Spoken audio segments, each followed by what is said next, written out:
Pan mae'n dechrau chwarae pêl-droed, bydd ddim yn meddwl chwarae yn Ewrop. Chwarae yn Ewrop, ti'n meddwl rhoi nhw yn top level yn pêl-droed. Y trans i chwarae amatur yn Ewrop yn just yn mor unigryw a bydd ddim yn gallu gael unrhyw pleisau eraill na lant y major, really.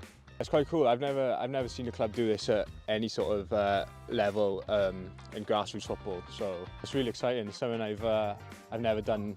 And when I was still young, I'm only 21, so it's definitely something good to start the career off in men's football.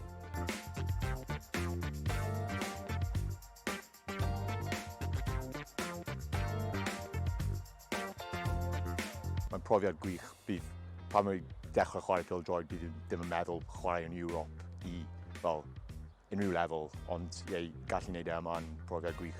It's going to be special because I haven't done it before. Some of the boys have done it already, and for me it's my first time, so I'm really looking forward to it. Ni'n cael fans yn Argentina, mae yna pobl wearing kits Llanilltud yn Boca Juniors games, mae'n just yn diddorol, unigryw, just yn fel special, really.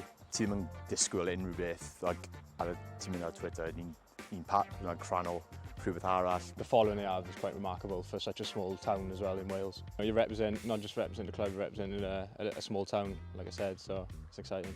I think the atmosphere will be unbelievable. It will be hot, I think that's the only thing against us because we're not used to that, but it'll be wicked. Mae pob game ni wedi chwarae abroad yn just hollol wahanol y chwarae fel tîm yn Cymru South. Mae'n just yn hollol gwahanol a just yn profiad bydd ti ddim yn gallu cael unrhyw place arall.